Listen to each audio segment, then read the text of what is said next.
Hello मंडळी, नमस्कार मंडळी. तर आज आपण बनवणार आहोत हाय प्रोटीन अतिशय पौष्टिक असलेला व्हेजिटेबल घालून वरीचा उपमा. हा नाश्त्यासाठी किंवा जर कोणी वजन वगैरे कमी करत असेल तर त्यांच्या लंचसाठी अतिशय उपयुक्त आहे. तर आपण काय केलेलं आहे ना, सर्व पहिले कॅरेट, फरसबी, कांदा ह्या सर्व भाज्या आहेत ना मीडियम अशा कापून घेतलेल्या आहेत. जास्त बारीकही कापलेल्या नाही आहेत. त्याच्यात मी मिरची सुद्धा कापलेली आहे, कोथिंबीर सुद्धा कापलेला आहे.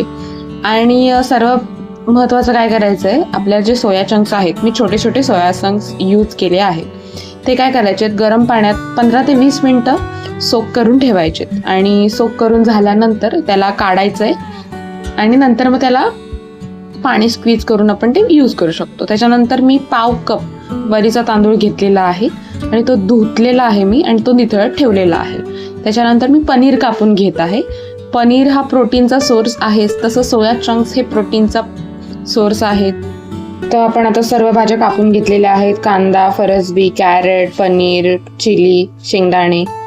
गाजरामध्ये व्हिटॅमिन ए असते, ते डोळ्यांसाठी आणि रोगप्रतिकारक शक्तीसाठी उपयोगी आहे. फरसबीमध्ये फायबर आहेत, व्हिटॅमिन सी आहे, पनीरमध्ये कॅल्शियम आहे, प्रोटीन आहे, शेंगदाण्यामध्ये हेल्दी फॅट्स आहे, सोयाबीन्समध्ये सुद्धा प्रोटीन आहे, स्नायूंच्या मजबूतीसाठी चांगला आहे. तसेच वरीचा तांदूळ हा ग्लुटेन मुक्त आणि पचायला हलका आहे आणि ऊर्जेचा स्रोत आहे. तर आता आपण काय केलेलं आहे, एका कढईमध्ये 1 चमचा तूप टाकलेला आहे. 1 चमच्याला थोडं कमी आहे ते. त्याच्यामध्ये आपण जो भिजवलेला सुकवलेला वरीचा राईस आहे तो आपण थोडा भाजून घ्यायचा आहे. थोडा त्याचा कलर चेंज होईपर्यंत त्याला थोडं भाजायचं आहे. जास्तही कलर चेंज करायचा नाही आहे, हलका कलर चेंज करायचा आहे, जेणेकरून त्याची टेस्ट एन्हान्स होईल आणि वरीचा तांदूळ खूप छान सुटसुटीत बनतो यामुळे. तर मस्तपैकी आपण रोस्ट केलेला आहे या तांदळाला. तर आता आपण ह्याला काढून घेऊया.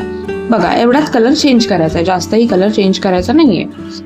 आणि त्याच्यानंतर मग आपण काय करायचं आहे, ह्याच कढईमध्ये अर्धा चमचा असं करून एक 1-1.5 चमचा असं तूप टाकायचं आहे. जर कमीत कमी जेवढं आपण तेल तूप टाकू तेवढंच चांगलं आहे. तर तूप टाकून घेतलेलं आहे आणि थोडंसं गरम झालं आहे ते. त्याच्यानंतर आपण त्याच्यामध्ये जिरं, मोहरी, कढीपत्ता, मिरची हे सगळं टाकायचं आहे. पण मोहरी तडतडल्यावरतीच हे सगळं टाकायचं आहे, नाही तर मोहरी कचकचित लागते. तुम्ही बघू शकता की प्रोसिजर कशी आहे, त्याप्रमाणे तुम्हीही करा. आणि हे तुम्ही नक्की बनवा. एक हेल्दी रेसिपी आहे, पोटभरीची रेसिपी आहे आणि हे खाल्ल्यानंतर लवकर भूकही लागत नाही, कारण ह्याच्यात आपण व्हेजिटेबल्स टाकतोय. त्याच्यामुळे फायबर रिच, प्रोटीन रिच म्हणू शकतो आपण. ही रेसिपी आहे, बऱ्यापैकी आपण कव्हर करू शकतो आपलं प्रोटीन आणि फायबर. तर आता ते तडतडल्यानंतर आपण ह्याच्यामध्ये कांदा टाकायचा आहे. कांदा आपल्याला ट्रान्सल्युसंट होईपर्यंत परतायचा आहे. एकदम पण ट्रान्सल्युसंट नाही, पण त्याचा जो चरचरीतपणा आहे तो आपल्याला घालवायचा आहे. तेवढा वेळ आपण ह्याला परतत जायचं आहे. आपल्याला ह्याला शॉर्टकट मारायचा नाही आहे, नाहीतर नंतर ती टेस्ट कांद्याची अजिबात चांगली लागत नाही. तर त्यासाठी असं व्यवस्थित परतून घ्यायचं आहे. कलर थोडा चेंज करायचा आहे. तुम्ही बघू शकता ह्याचा कलर आता चेंज झालेला आहे, थोडाफार ट्रान्सल्युसंट हा झालेला आहे. त्याच्यानंतरच आपण ह्याच्यामध्ये फ्रेंच बीन्स टाकायचे, थोडं कॅरेट म्हणजेच गाजर टाकायचं आणि थोडीशी कोथिंबीर टाकायची. आपण फोडणीमध्येही पण थोडीशी कोथिंबीर टाकली की त्याला एकदम छान चव येते, त्याच्यामुळे टाकायचे. आणि हेही त्याच्यामध्ये थोडं भाजून घ्यायचे. तुम्ही बघू शकता आपण ह्याच्यात तुपाचं प्रमाण कमी टाकलंय, त्याच्यामुळे त्या भाज्या अशा भाजल्या जात आहेत आणि हेच चांगलं आहे तळण्यापेक्षा. त्याच्यानंतर आपण जे भिजवलेले सोया चंक्स होते ते आपण पाणी स्क्वीज करून टाकलेले आहेत. त्याच्यानंतर शेंगदाणे सुद्धा टाकलेले आहेत आणि आता व्यवस्थित असं मिक्स करून घ्यायचं आहे. आपल्याला हे सगळं भाजून घ्यायचं आहे, जेणेकरून जेव्हा आपण पाणी टाकतो तेव्हा मग ते असं चोथ्यासारखं लागत नाही, काहीच त्याला टेस्ट लागते. त्याच्यानंतर आपण जे आपले ड्राय मसाले आहेत आपल्या किचनमध्ये, जेवढे तुम्हाला मसाले टाकायचे, जेवढे तुम्हाला हेल्दी व्हर्जन बनवायचं असेल तेवढे कमीत कमी मसाले टाकायचे. त्याच्यामध्ये मी टाकलेली आहे हळद टाकला आहे, गरम मसाला टाकला आहे, चाट पावडर टाकले, थोडासा चाट मसाला आणि हिंग टाकलेला आहे. हिंग हे पोटाच्या आरोग्यासाठी अतिशय उत्तम आहे, त्याच्यामुळे हिंग टाकायचंच आहे.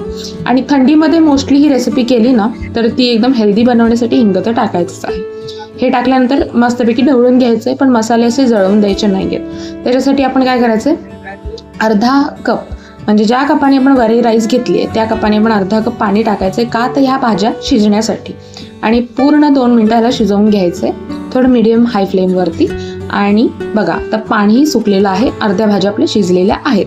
या स्थितीमध्ये आपण त्याच्यामध्ये भाजलेला वरीचा राईस आणि पनीर टाकायचं. पनीर हे नंतरच टाकायचं आहे, जेणेकरून त्याचा कुस्करा वगैरे होऊ नये. जर तुम्हाला त्याचा कुस्करा हवा असेल तर तुम्ही आधी टाकलं असतं तरी चाललं असतं.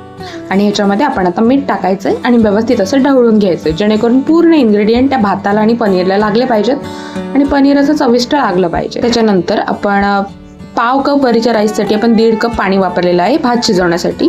याच्या अगोदर आपण अर्धा कप पाणी वापरलेलं, पण ते भाज्या शिजवण्यासाठी अर्ध्या शिजवल्यात, पण ते पाणी पूर्ण आपण सुकवून घेतलं होतं. सो त्याचं भात शिजवण्यामध्ये काही गणित पकडायचं नाहीये.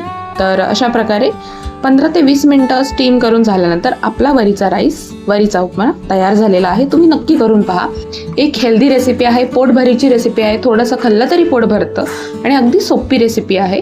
तर तुम्ही नक्की ट्राय करा आणि नक्की मला सांगा की कशी झाली. थँक्यू. Follow for more.